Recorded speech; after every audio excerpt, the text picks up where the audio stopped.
All right. I'd like to call this special meeting to order. If you would join me in the Pledge of Allegiance and remain standing for a moment of silence. I pledge allegiance to the flag of the United States of America and to the republic for which it stands, one nation, under God, indivisible, with liberty and justice for all. Thank you. How'd the flag get over there? Oh, okay. Would the clerk please take roll? Mr. Battisti? Here. Mr. Bariak? Here. Mr. Stempert? Here. Mr. Beer? Yes. Mr. Alberini? So a motion to excuse Mr. Alberini? So moved. Second? Second. Any discussion? Roll, please. Mr. Bariak? Yes. Mr. Stempert? Yes. Mr. Beer? Yes. Mr. Alberini? Oops, Mr. Battisti? Yes. Oh, any comments on tonight's agenda? All right, tonight we have a special presentation from the Eastern Gateway Community College. Christina Wanat, Vice President of Online and Student Services. Podium is yours. Thank you. Thank you for letting us present tonight. I have with me Kenny Rupert, a colleague with the online program at Eastern Gateway Community College.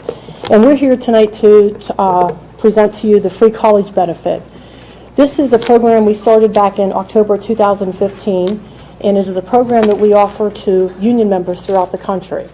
We have over 17,000 students enrolled today in our online programs, and we do have, I'd say, about 100 students enrolled in in-seat programs at both our Jefferson and Youngstown campuses. So the free college benefit is offered to all union members and their family members.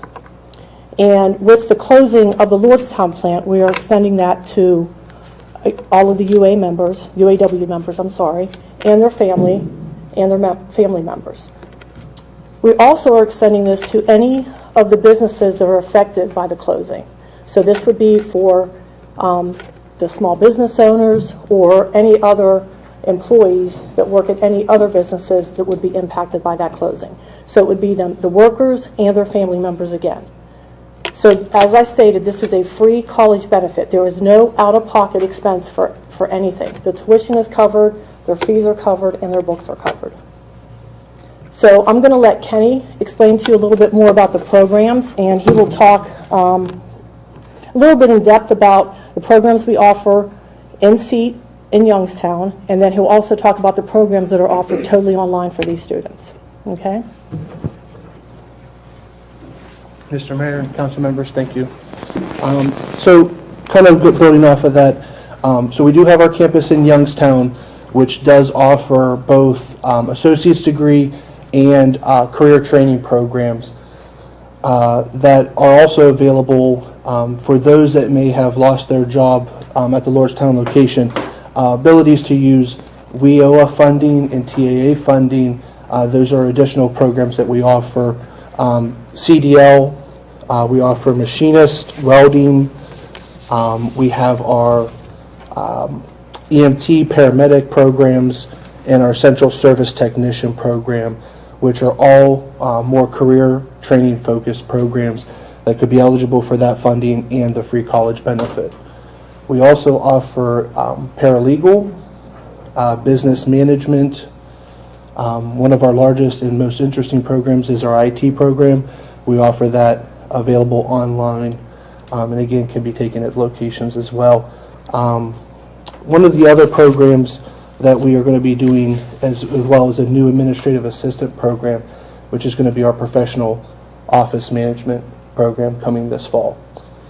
So those are some of the programs. Again, all of those programs can be available either at a campus or online, and available also in a mixture if the student would choose to do both of those. If there's any questions, I'd like to open it up if anybody has anything specific to those. Yes. How will we be able to help you advertise this? Really, it's just letting. Sometimes too, it's just letting people know that the college is there. We're right in downtown Youngstown, and again with online, we're far-reaching as we can go. Again, we have students in all 50 states taking classes, so again, we can reach anywhere here in Ohio, as well as being able to support here at our campus in Youngstown. We're also available to go out to speak to groups of people. So if there's any way that any of you or this group could facilitate, getting these, the workers that were at the plant together, their family members, or anybody, that's been impacted by this, if you could get them all together where we could come out and do group presentations, we can do small group presentations. We have a large staff that's available to come out at any day and any time to do those. So if you could help facilitate that to get the word out, would be very, very helpful. Thank you very much. And the free college is both available online and at the campus? That is correct.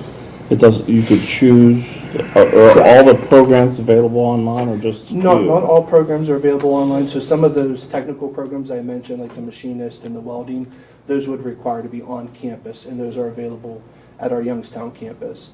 And then other programs like paralegal, business management, and IT, and those are available online and can be taken in seat as well.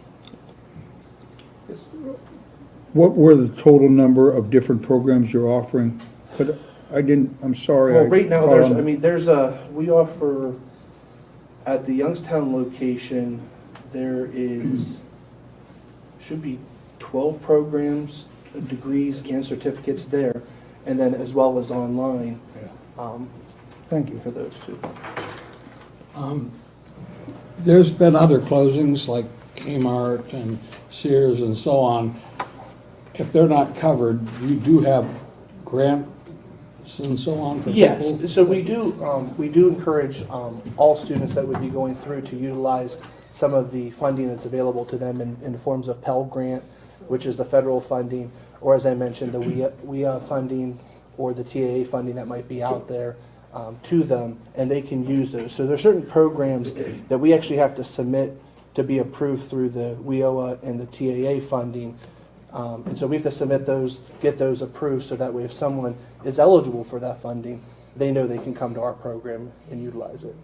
And we would like to explore that. Again, if you find that there's a population that's in need of the education, definitely reach out to us and see how we can look at it. Again, we've constantly increased the free college benefit as we saw the needs in more of, especially with our union populations, as they saw the need to utilize this, we've expanded it further. So again, that's another option.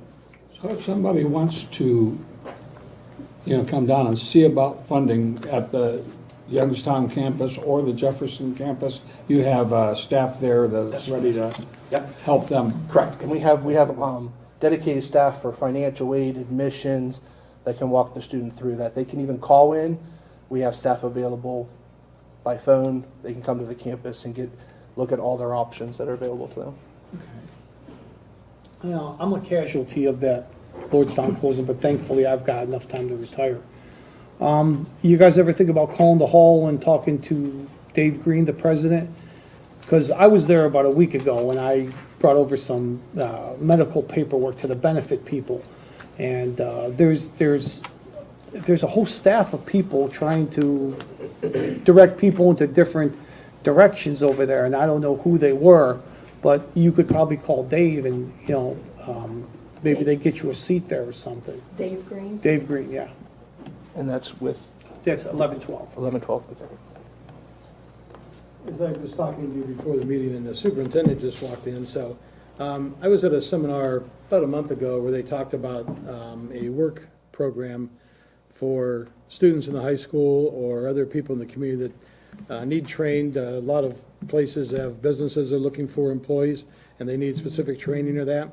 And some of the economic development teams have set up programs within their teams to set up training programs through the schools, through the colleges and that, because not everybody goes to college, and they need to have training programs and that. And I'd like to start, I want to find out what the school's actually doing with theirs.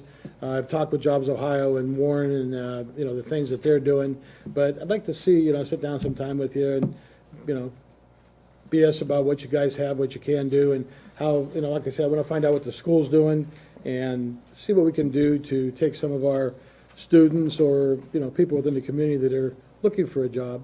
Like I said, we have some businesses who are looking for a workforce to do certain things, and they don't have them. So we'd like to put a program together where we could, train people to do that. Yeah. That's fine. I gave you my business card, so my email, my office phone, and my cell phone number's on there, and I can be reached in any of those. And I'd be more than happy to, if we want to schedule something with the school system, I'm assuming that's the superintendent, set up something with the school system and anyone here, and I can bring whoever I need on the college's side, and would be more than happy to sit down and work something out. Do you accept like, transfer credits from other? We do. Not only do we accept prior college, but we also take prior learning.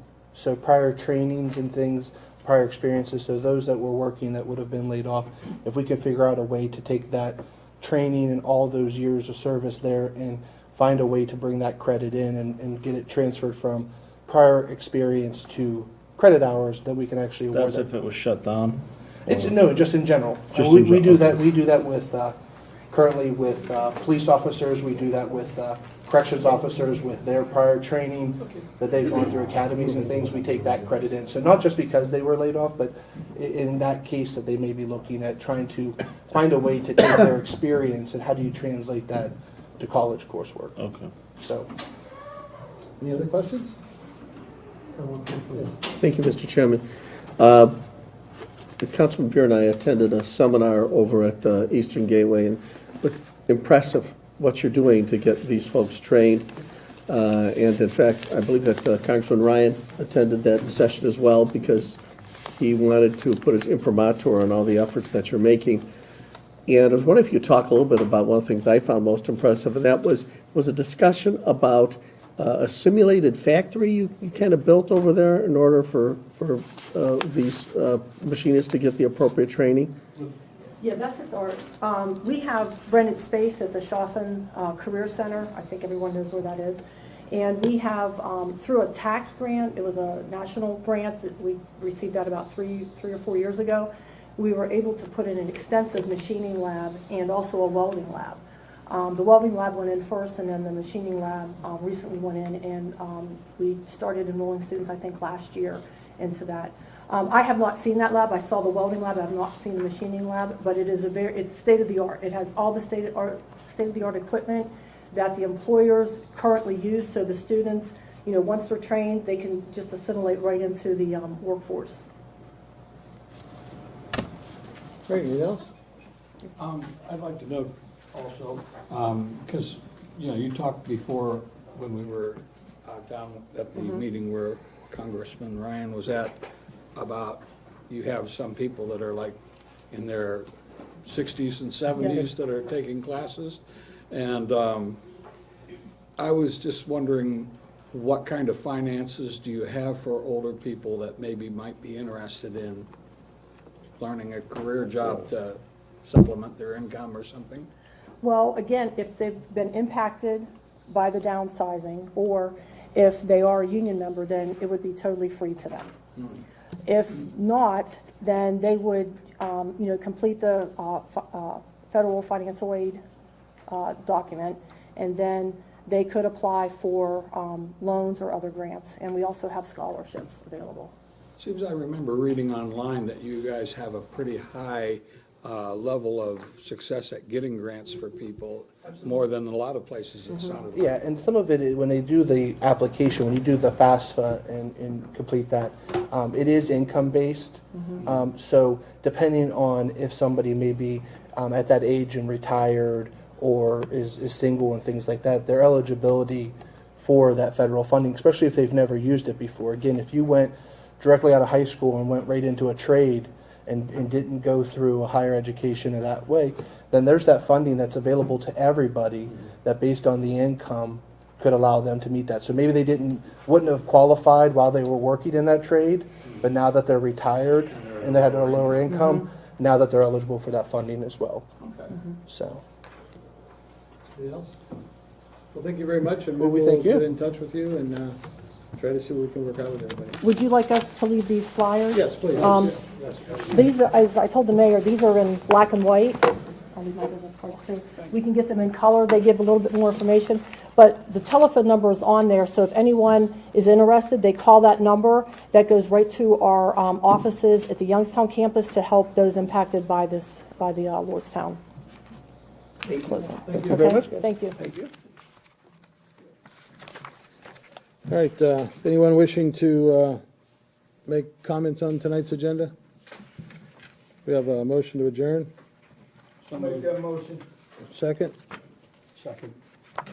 Take roll, please. Councilman Battisti? Yes. Councilman Bariak? Councilman Stimper? Yes. Councilman Beer? Yes. All right.